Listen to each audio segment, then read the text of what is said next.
Change this name? I don't know. Alright, well, it's running now anyway. Good evening. Good evening. So, I'm going to explain Pax Pamir. I'm going to use Coworley's teaching script and then kind of go from that. So, Pax Pamir is a political simulation that takes place in Central Asia during the 1820s and 30s. At the time, the native Afghan Empire had just collapsed after decades of decay. European empires seeking influence in the region sought to establish a new state by propping up minor political factions and attempting to reestablish stability. In this game, you're going to play one of those factions. Your objective is to lead your factions to supremacy and become the next ruler of a new Afghan state. Good luck. So, topple, supremacy, and loyalty. So 4 times each game, we will check for the end of the game when a particular card called a topple, which is in this deck, is purchased. During this check, if one empire is determined to be supreme over all the others, then the game is over. The player with the most influence in that empire will win the game. The precise conditions of supremacy change throughout the game. They depend on the broader geopolitical climate of the region. This climate is called a regime. There are 4 regimes in the game: military struggle, political fragmentation, intelligence war, and economic boom. Each of these 4 regimes is associated with one of the 4 modes of power. We'll learn more about the modes of power later, but for now, know that in order to be supreme, an empire requires more power in a current regime mode than all other empires combined, and must also have at least 1 power in every color. That means that if intelligence war is a current regime, then you need to have more spies than anyone else combined, and at least 1 road, 1 troop, and 1 tribe. If economic boom is the current regime, then you have to have more roads than anyone else combined, and at least 1 spy, and 1 troop, and 1 tribe. Okay, so this brings us to the concept of loyalty. Players will always pledge themselves to a larger cause. They might be helping the British or the Russians or the Afghan empires. Whatever power we have, it will be totaled up with that empire when we check for loyalty. So, if we have a big spy network and we're loyal to the Russians, I'm loyal to the Russians, then those resources will go to help the Russians gain supremacy. Loyalty is also dynamic. There may be opportunities for you to alter your loyalty throughout the game. Of course, though there may be several players loyal to a single empire, only the player with the most influence will win. So if Jacob and I are both loyal to the Afghans, and the Afghans are the supreme empire, only one of us is going to win. And that person is the person that is most loyal to that empire. There are several sources of influence that we will introduce as the game is explained. For now, just know that your starting loyalty counts for 1 influence. So your starting loyalty is going to be either that or that, and everyone's going to have different one of these things. So that would give me 1 loyalty for the Afghans, that would give me 1 loyalty for the British.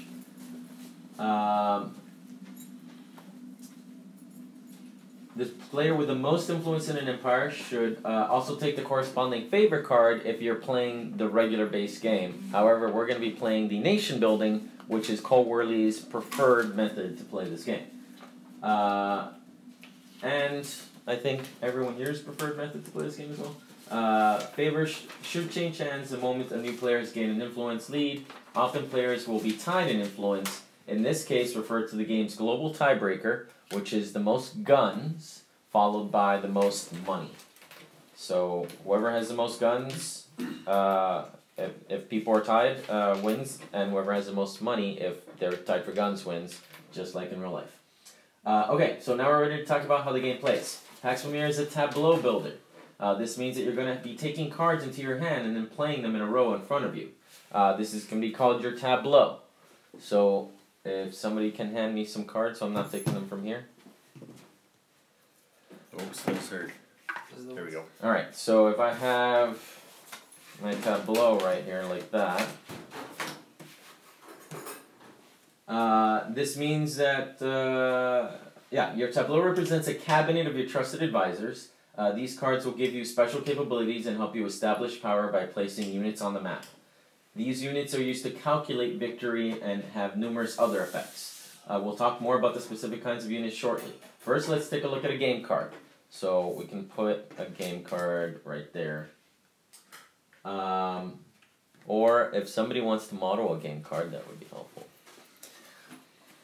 All game cards in Pax Pamir follow some basic rules. Each belongs to one of the 4 types, which correspond to the 4 regimes that I mentioned earlier. There are purple political cards, blue intelligence cards, red military cards, and gold economic cards. Every card has a rank, shown in stars, and which determines the power of its action. Cards also all have a location. Some cards also give you access to special actions, which are framed in colored boxes. Cards also might have immediate effects, called impacts, which are resolved when a card is played. So that's an impact, those are impacts, etc.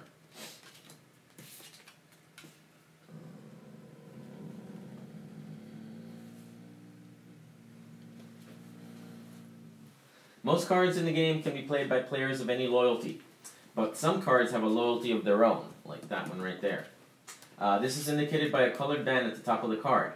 These cards are called patriots. Patriots will alter your loyalty if played, and can also be used to reinforce your influence in an empire. Each patriot counts as a single influence. That means that if you grab this card and you play it in your tableau, you are now loyal to the British Empire, and you have one loyalty point towards the British Empire, which means that if you have any other patriots, they are removed from your hand because you're now loyal to the British. And any other loyalty points that you have is also gone. And we'll go back to that in a bit. On your turn, you get to perform 2 actions. You always have access to 3 standard actions: purchase, play, and discard. The purchase action allows you to take a card from the market. In order to take a card from the market, you must be able to pay its cost. The cost of a card depends on its position: 0, 1, 2, 3, 4, and 5. This cost is spread over the cards in the purchasing cards row. Any rupees on the card that you purchase are taken with that card. You need to have room in your hand in order to purchase a card. You start the game with a hand size of 1, but this can be improved by adding intelligence cards to your tableau. And that is shown right there. So +1, and every blue card is an extra one. The next action is play. With this action, you can take a card from your hand and add it to your tableau. Playing cards adds units to the map equal to the card's rank. The type of unit depends on the card, and its location depends on the card's location. Political cards will add cubes from your personal supply to the location. These are called tribes. So if you play, for example, this in your tableau, you're going to put 3 tribes in the Trans-Caspian. Like that. And then another thing happens that we'll get to in a bit. Intelligence cards will add cubes directly to the card you just played. So if I play an intelligence card, I would add 2 cubes to my tableau because there are 2 stars here. These are called spies. Military cards will add cylinders to the map matching your current loyalty. These are called armies. So if I'm loyal to the British, I would get, and I put down 1 1 rank military card, I would put 1 troop wherever that military card is, which is in Kabul right now. Alright. Finally, economic cards will add cylinders to adjacent connections in the map matching your current loyalty. These are called roads. So if you put down a road, you're going to be able to put a cylinder, which is a road, in an adjacent location to where that card is. However, before adding these units to the game, you must first pay a fee to any tribes currently in the region. 1 rupee is owed to each tribe. This price can be freely negotiated with those players, and folks are welcome to make deals. That means that if there's 3 cubes right here, if I wanted to play a card, a Trans-Caspian card, I would have to pay white 3 rupees in order to place that card. But I can say, hey, white, if you let me put a thing there for free, I'll give you a future favor, or if I only have 2, but I'll give you 1 when I get that 1 later in the game. Or if you want to use my armies for something, you can make any kind of deals to negotiate being able to play cards. The only rule is that everyone has to stay within their hand limit. So you can't negotiate cards if you can't add any more cards to your hand or your tableau. So after playing the card's placement cost and placing the units on the map, you should also resolve any impact icons. These icons usually put additional units in play and or change the regime. So for example, this card right here has 2 impacts on it. It has the garrison, which is going to put a troop out in Persia, and intelligence war, which is going to change the regime to intelligence war. So if I played this, it has a purple star, which means that I'm going to put a tribe in Persia. Then it has the garrison symbol, which means I'm going to put a troop in Persia, and the intelligence war impact, which means that I'm going to change the current regime to intelligence war.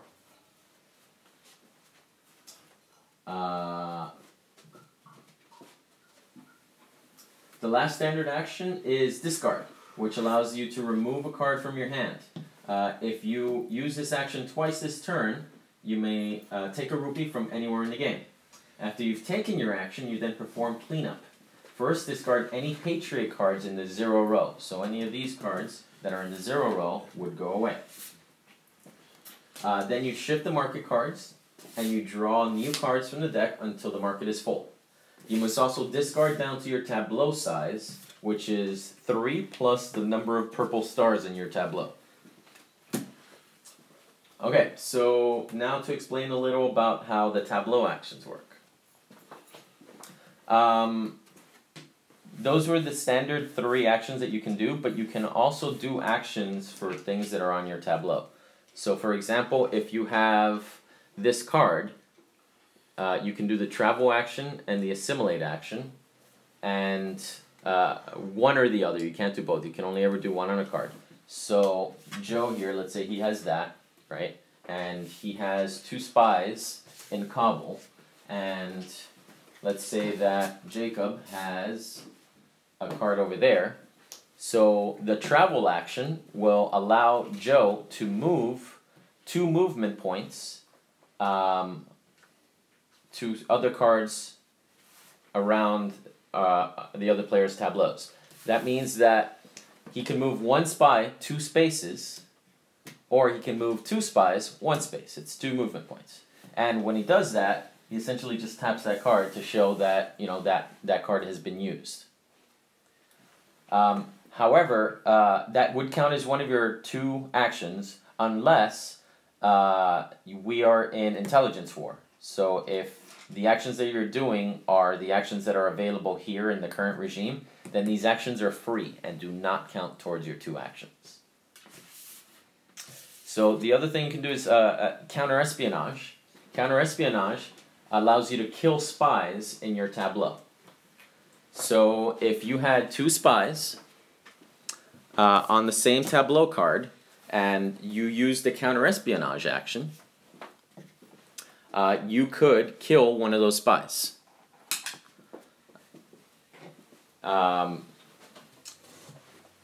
There is also assassinate, and assassinate allows you to kill a card for 2 rupees. So you just pay 2 rupees to the bank, or not the bank, sorry, to the market, and you can assassinate somebody's card.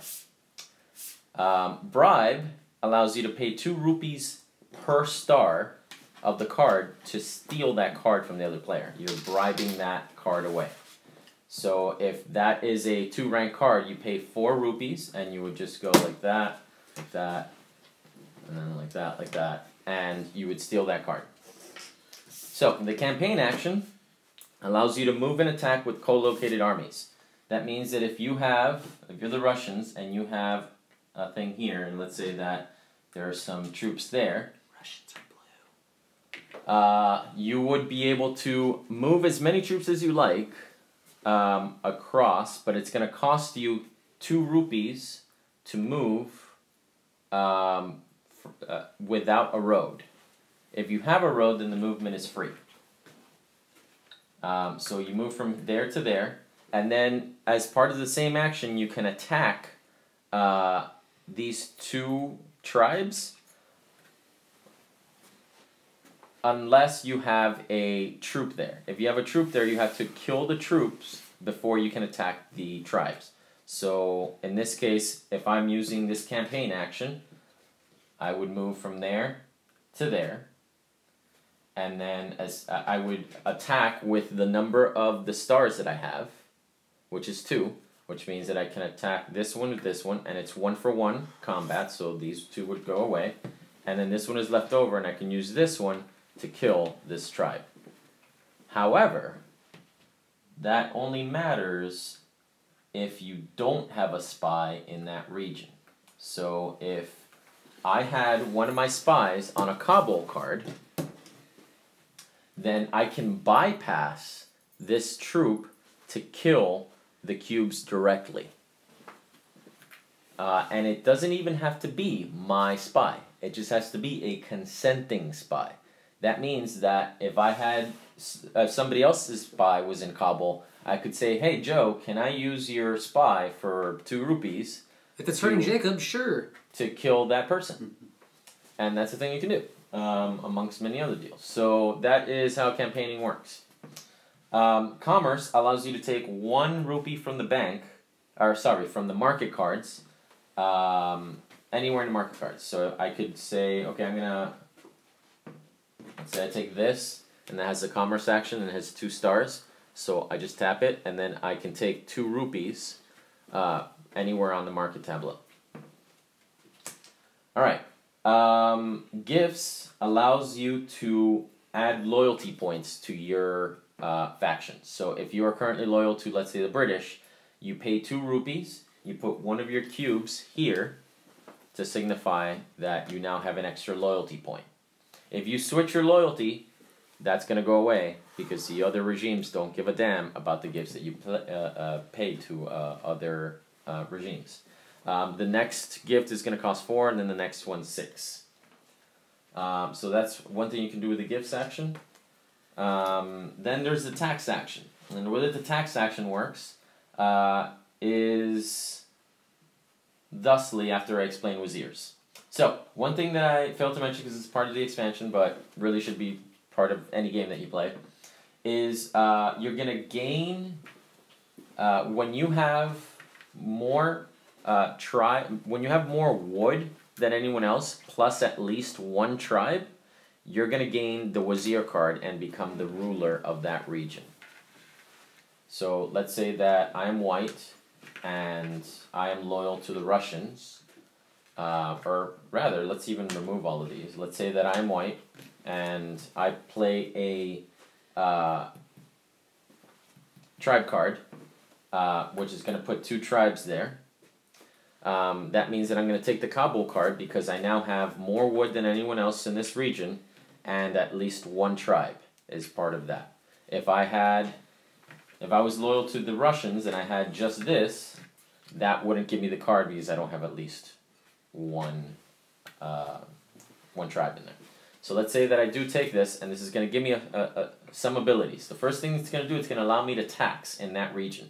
That means that anyone that has a Kabul card, like Joe over there, I'm going to be able to tax them equal to the strength of the card. So in this case, that card has a strength of 1 and it has the tax action, which means that I'm going to be able to tax in the Punjab if I have the Punjab Wazir for 1 rupee. You want to spend the shelter? Now, that is only the case if they have money to be taxed that is not sheltered. And money is sheltered when you have any yellow stars, that the rupees that you have are sheltered for that amount. So for example, if Joe has 3 rupees and he has 1 card in his tableau that has 2 yellow cards, or 2 yellow stars, that means that 2 of these rupees are sheltered, but this one is not. So when I tax Joe, even if I could tax him for 3, I can only take this one. If Joe didn't have this yellow card, then I can tax him for all 3. Alright, so the other abilities that the Wazir card has are, in this case, Consolidate and Regime Change. They're different for the different Wazirs, but essentially the way that Wazir cards work are that you host them on a card in your tableau, and then you can use either of these abilities. So consolidate allows you to pay 2 rupees to put a cylinder or a cube somewhere. And regime change allows you to pay 6 rupees to change the regime to something that you might want, usually in order to win the game. So in both cases, either to stop somebody from winning the game or to win the game yourself is the reason why you would do that. So you host it on this card, you tap it, and now this card is spent for your turn. And at the end of your turn, you unhost it again and you reset your tableau. So that is a thing that Wazir cards do. And that's how taxing works. And we pretty much have explained enough to be able to start the game. So we're going to do that. I don't really remember if this is the one that was in or not, but we're just going to toss it. Alright, so the first thing we're going to do is that we're all going to pick our loyalties. And we're going to reset up this thing. Oh jeez. What did you do with the other example cards? Did you put them on top by any chance? I don't think so. There are a bunch over Yeah, here. that's the ones. Okay. Thank goodness. It's a very specific way you set up the deck with the topple cards, and we don't want to mess that up. And that was an overview of the game. I didn't obviously teach every rule, but you get a general idea, enough to be able to understand what we're doing when we're playing. So, Jacob, pick your starting loyalty. And that'll also determine turn order.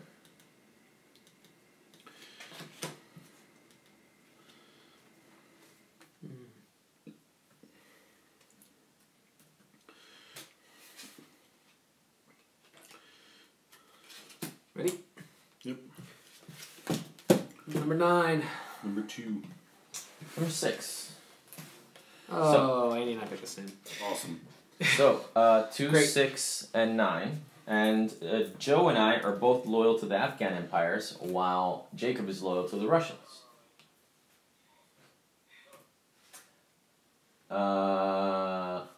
Okay, so let's get started. 2 goes first. Oh, and these are not here, obviously. Whoopsie. You always begin the game in a political fragmentation, by the way. Here we are. Alright. Are you going to holler about the nation building, or...? Oh yeah, so I kind of explained it. So we are playing the nation building variant. And I'm going to let Jacob describe the nation building variant because he is The more mastermind. familiar with it. But essentially, well, Jacob, I'll let you explain the differences in the rules that I have, or rather the additions to the rules that I haven't explained yet. So the nation building variant is an alternate method of working the end game and determining the winner. Normally the game ends...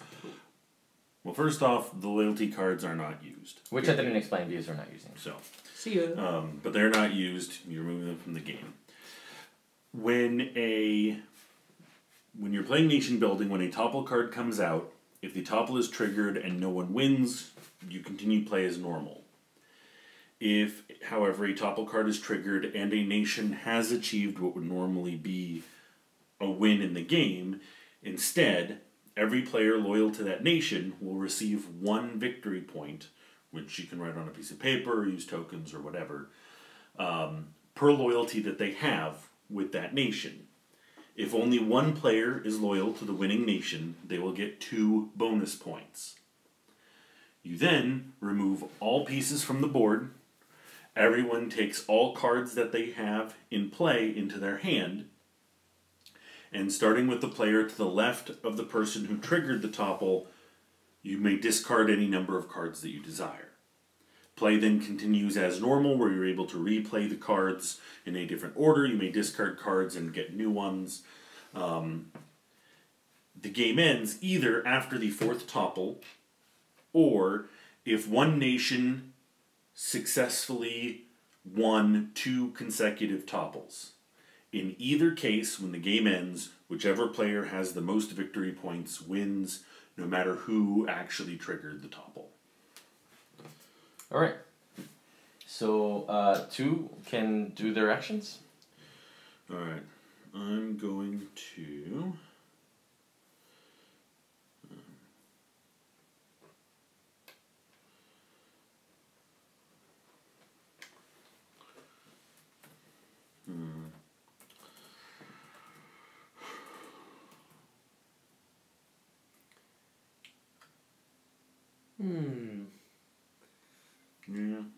with the Wazir cards in the game, it's nice to look at what kind of different bonus actions they have. Because one way you might want to start your early game is by trying to get one of those and taking advantage of that action.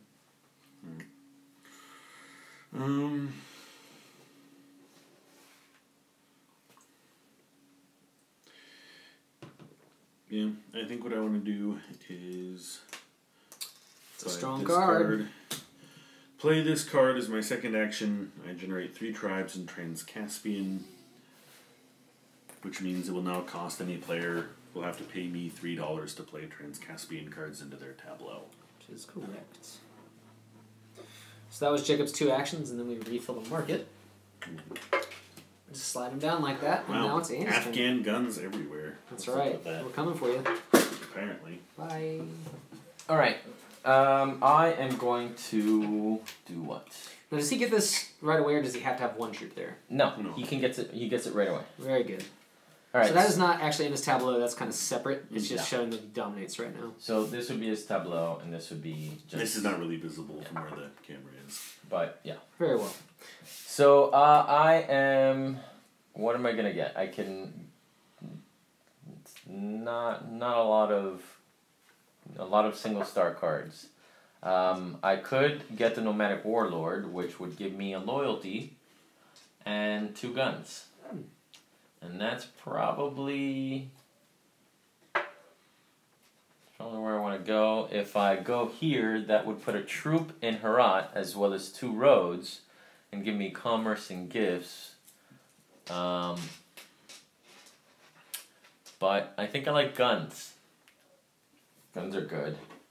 So I'm going to do that, and as my first action, grab this card, and as my second action, play it in my tableau. And that'll put 2 troops in Herat. And because there are only troops here, I don't get this card, because I need at least 1 tribe in there in order to get that.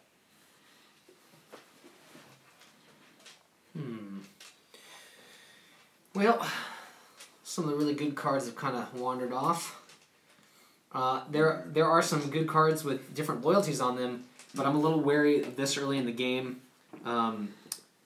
Giving up this point, because if you lose your starting loyalty, you never get that back. So it's kind of like a bonus point. And you know, there are reasons to do that. There's a good card down here, however, I only start with 4 rupees, so I can't even pay enough to get it. So I think what I'm going to do is... I think I'm going to just get a little bit of... Well, this, as Andy pointed out, this card's not bad. And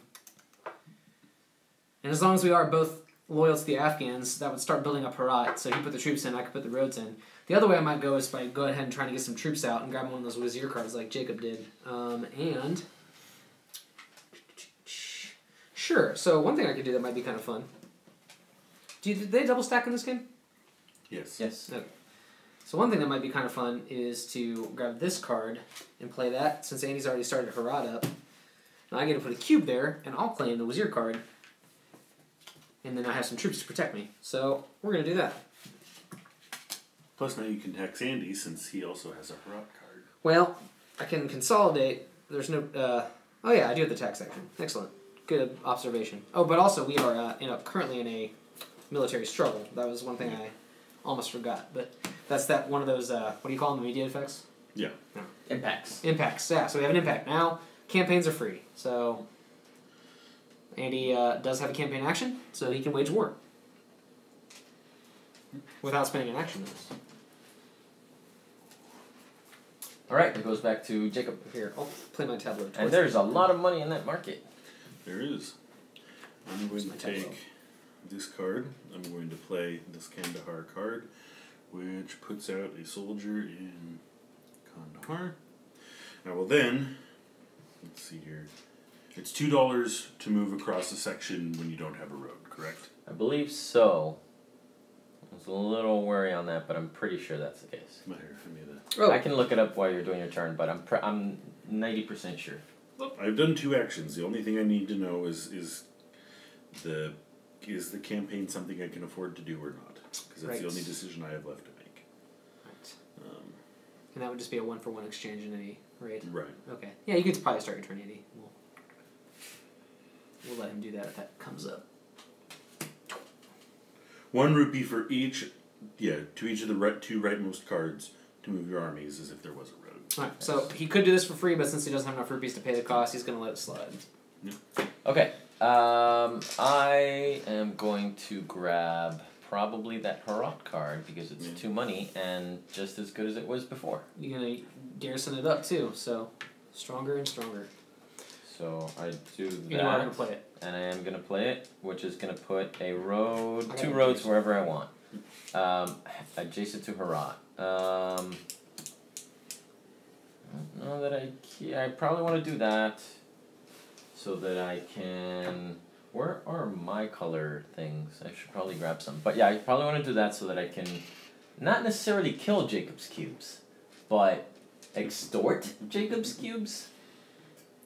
And that probably seems like a good idea. Okay, so we refreshed a row. Are you going to do a campaign action now that you put a road in? Jacob. It's a nice looking tribe you got there. It would be a shame if something happened to it.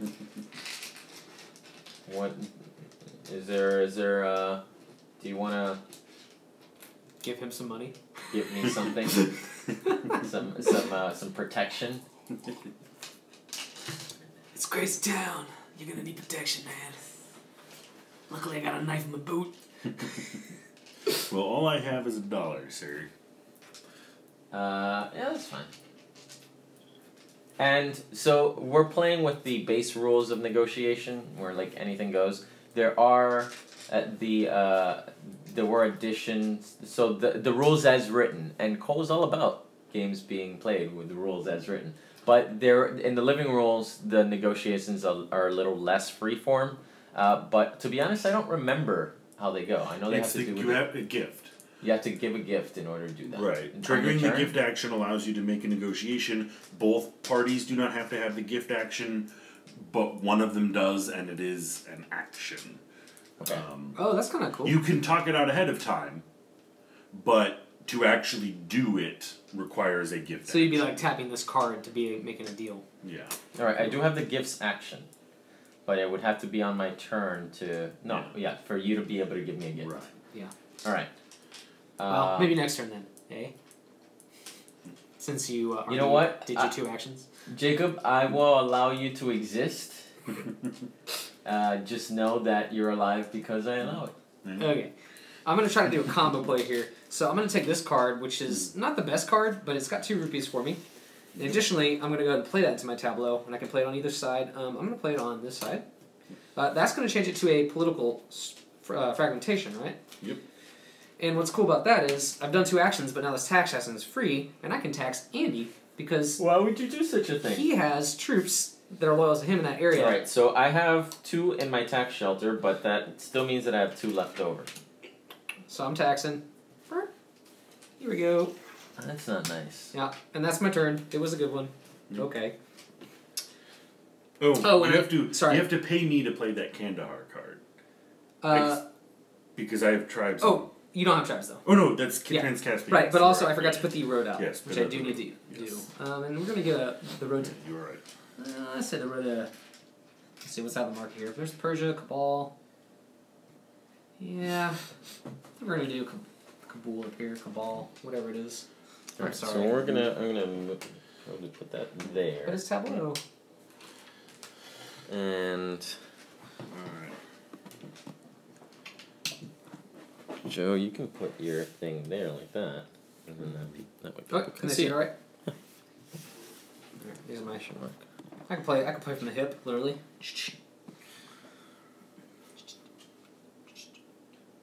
And Jacob, you can I'm going to take this card. and that way we can easily determine who's who. Then I will play said card and get 2 spies. Now, in your own tableau, you're never spying for that Correct. nation. It has to be in someone else's tableau. So even though this Afghan loyalty is here for me, I couldn't play a spy card and put this here and get that point. It had to be in someone else's tableau. Oh, so you are all set. I'm all set. Kabul. Wow. Alright. I built a good Back road. to me. Excellent. Yes. A tribe in Persia. And a garrison. No, Yeah. to protect it. And I shelter. am the most loyal. No, yeah, I am the most loyal. Yep. So, they're looking up. Okay, so I'll grab that. The Muhammad Shah.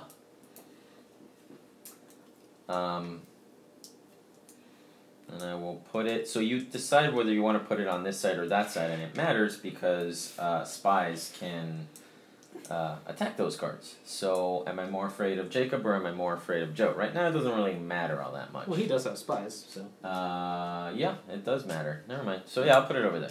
And I'm going to get a tribe in Persia, and because I have at least one tribe and the most wood, I'm going to get the Persia Wazir, and that gives me the ability to tax in Persia and do those other fancy actions.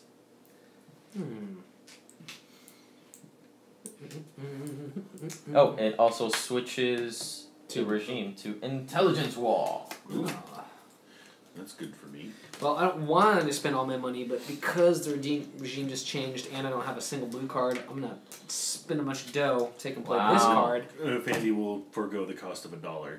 Oh, that's true. I didn't think about That's that. a Persia card. Mm. But still having it means he can't take it later. Yeah, I'll just take it in my hand, and then I can take another card. Do you have to discard one, or can you not take because your hand limit is 1 at this point? Good question. Your hand limit is 1 and you can't take any more cards. Well, there you go. Well, I guess I have to redo this then, because that's just going to grind it to a halt, isn't it? Yeah. I mean, once you play it, you have a hand limit of 4. But Yes. Well, another thing I could do is I could take this card, and but I would then again be switching my loyalty, and now that the Afghan infrastructure is looking pretty good, I think I'm going to avoid that. Let's see. Instead, I'm going to be a little more conservative, and what I'll do is just take this Cabal card and play that. So we're going to add an Afghan over here. And then I have just, at least I have access to one of those blue actions now. Might come in handy. We shall see.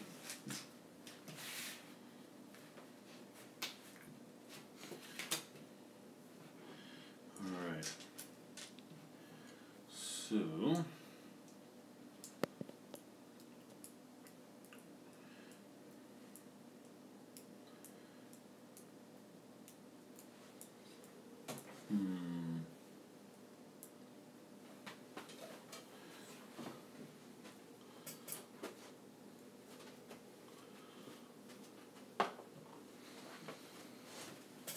indeed.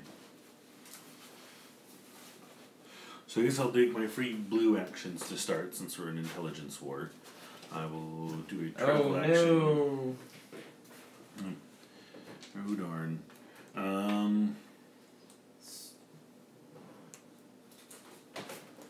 Alright, so you put a spy on my nomadic warlord. Yep. Many tribes in Afghanistan are traditionally nomadic. These tribes are primarily herdsmen by trade, but sometimes rely on the raids in order to supplement other income.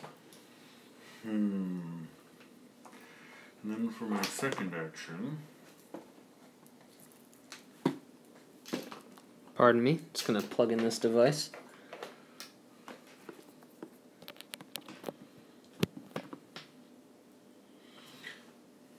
or I for can't my tell if first it's action, I charging, guess but I it should probably say, is. I'm going to buy this Trans-Caspian card. No! And then I'm going to play this Trans-Caspian card and put 2 soldiers in the Trans-Caspian. He's building up a pretty solid base. Count Should have Perdovsk. killed you when I had the chance! Yeah, but you need an alternative to Afghan, because otherwise you're just racing Joe. I'm okay with that. What? Yeah, probably, I mean, at minimum I should have tried to extort you, Yeah. now that you have funds. No, I don't Oh, have you don't funds. have funds. No. Take Well, all you've the cards, spent your Andy. funds. Take all the cards. Yeah. Hey, if you want to switch to British loyalty, he's got all these cards you can spawn in now. Yeah, and then I did all the work for him, like building up. Oh no, that's you. I did all the work for you, building all of that. Yeah, well, No, that's not gonna happen. It's in the spies are nice. So do I want to try to do?